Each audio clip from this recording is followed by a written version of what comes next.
Hey, thank you so much for jumping on to join me for this week's video. I want to encourage you to subscribe and hit the button below. Also to like and comment as this video goes along because I want to hear from you. And lastly, if this video blesses you, share it so that others can be blessed by it as well. Thanks so much. I really appreciate that. Well, hey, today I want to talk to you about the treasure house of heaven.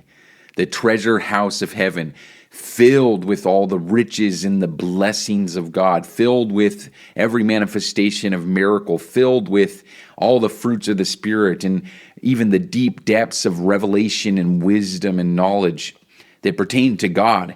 There is a treasure house of heaven that's filled with everything of Him, His person, Himself, His beauty, His holiness. I'm telling you, Jesus is the treasure house of heaven. He is this treasure house. He is the one who is full of all treasures. Let me look at this passage right here, Colossians 2:3. It says, "In whom are hidden all the treasures of wisdom and knowledge." So Paul was called to preach Christ, and he says Christ is the one that in Him are hidden all the treasures of wisdom and knowledge. Not some of the treasures, all of them. If He is the one that has all treasures, then there isn't treasure anywhere else. There's nowhere else to find the riches and the treasures of the excellencies of Christ, of the beauty of God, the attributes, His wonder, His grace, His mercy, His eternal love, the pleasures of God that are flowing from the throne, the abundance of His house, the fullness of joy in His presence. Jesus Himself is the treasure house and the holder of these things. I recently had a dream, and in this dream, it was so simple, but in this dream, I found myself in this massive, beautiful mansion. It was the treasure house of heaven.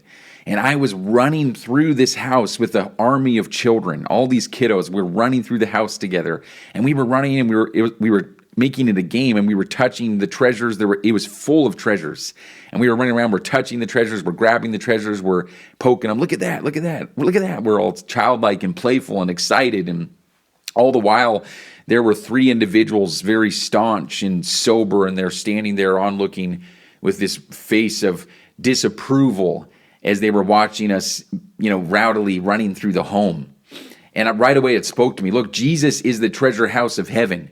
Another thing that Paul said was that he was called to preach the boundless riches of Christ. He was called to preach the mystery of Christ, who had the boundless riches, these full of riches. Paul also said that he considered everything that he had gained in his past religious life is total rubbish and dung compared to the surpassing value or the excellencies of knowing Jesus. So knowing Jesus, walking with Jesus, enjoying Jesus, unpacking the Word and finding daily bread every day, meeting Him in prayer, worship, the gospel, the purity, and all the fruits and the blessings of the gospel, they're all contained in Jesus. He is the treasure house. But I want to let you know that many, would try to to hinder you from apprehending the treasures within Him. It's one thing to talk about it. It's another thing to take hold of it. It's one thing to admire it. It's another thing to apprehend it. And I'm telling you, there are three particular things, demonic spirits, witchcraft, and religion, that would hinder or act as a limiter because they hate you actually apprehending and taking hold of the treasures of heaven with childlike faith. It's just childlike faith. Just take hold, possess. Look, I don't want to just admire it and look at it like I'm in a museum. I want to play and take hold of all the treasures and the promises that are available in the storehouse of heaven. Jesus, Jesus, Jesus. Jesus, Jesus, Jesus. Look, we are called to apprehend and to possess the treasures within Christ. I'm telling you, He's the treasure. What does this mean? Yes, He's more valuable than all the riches and the money in this world. Yes, it's like He's more valuable than all the accolades or the things like Paul that this world could offer us. But there's a deeper truth to it that He's treasure. What is treasure? Gold, silver, precious jewels. What's the truth about treasure? It's rare and it's precious. I'm telling you, there are rare and precious things available within the person of Christ Jesus that are not thrown out for the masses. Like He loves our hunger. He loves childlike faith, childlike hunger, childlike wonder. where he won't freely cast his pearls before pigs. He's not going to just freely offer up the sacred, the hidden, deep, rare, precious treasures of himself to the masses. This is for the hidden ones, the hungry ones, the humble ones, where Jesus will walk by you and he'll pass you by, and he'll, in a sense, to whet your appetite. And he loves the chase. He'll look to see, are you going to follow? Are you going to go after and explore the inexhaustible riches of my person, of my glory, of my beauty, and get enamored by the beauty of his holiness? So he doesn't just openly throw himself out there or give himself out. He's modest. He is a wealth of treasure. He's full of riches, but he does not just willingly throw that out to everybody. He gives it to the hungry. He gives it to the children. The children are the ones who receive, the childlike hearts, the ones lost in wonder and love and adoration and affection to Jesus, living with that pure and undivided devotion to him, that bridal love, that bridal appetite, that hunger, that sense that only he satisfies.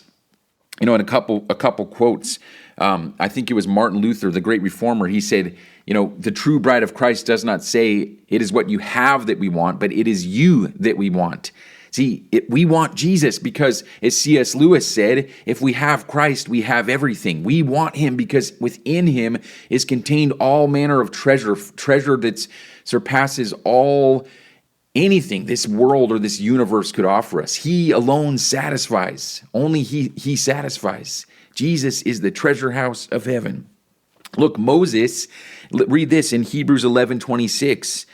It says this: Moses regarded disgrace for the sake of Christ as of a greater value or riches than the treasures of Egypt, because he was looking ahead to his reward.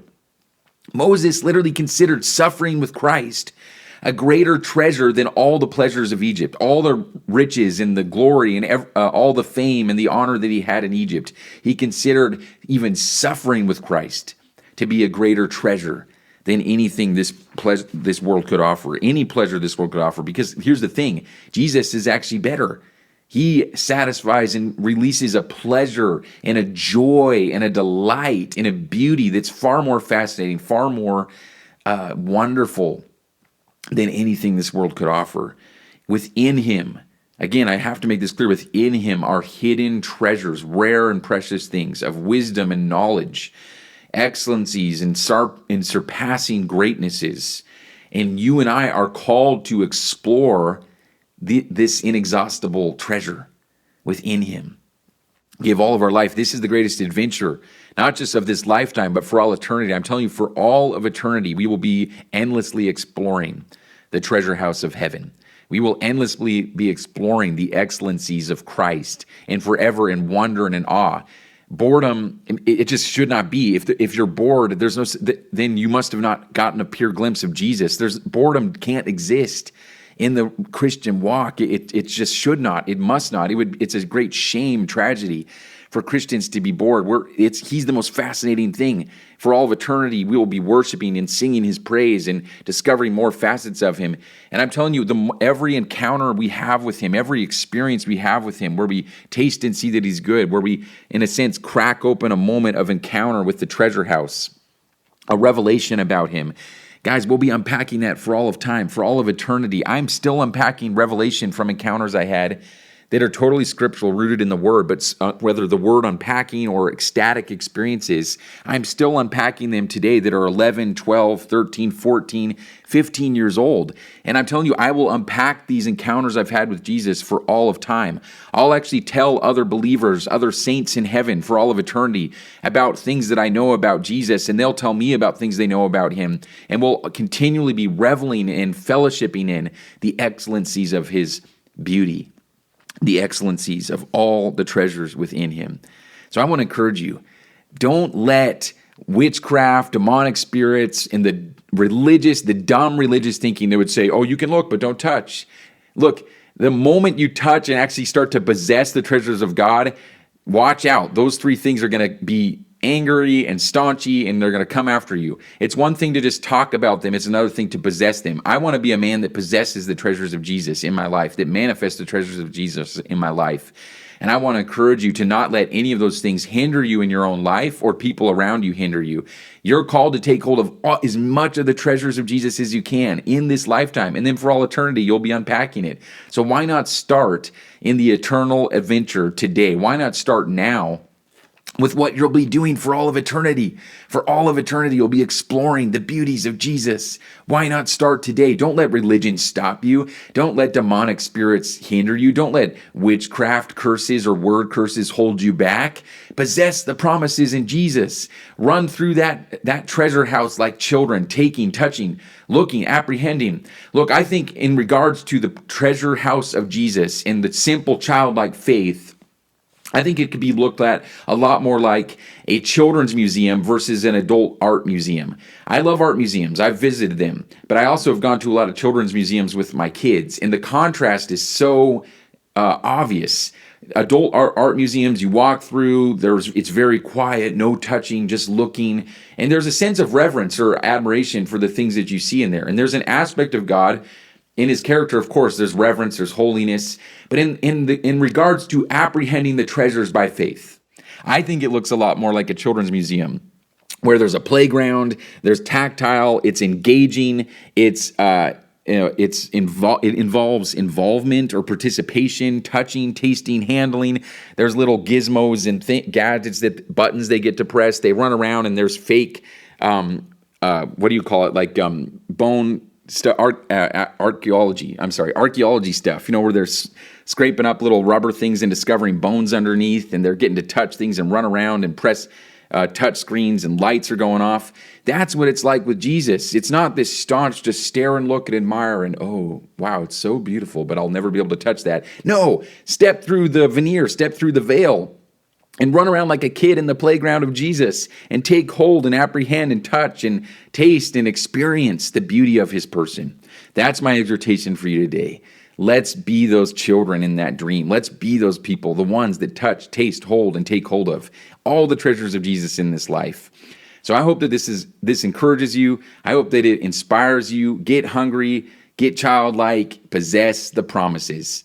All right, I want to encourage you, subscribe, hit the button below, because you can follow along for more content like this. Like and comment, because I want to hear from you. How has this video impacted you? And lastly, share it so that others can be blessed by this as well. Let's live in the treasure house of heaven. All right, bless you guys. I'll talk to you soon.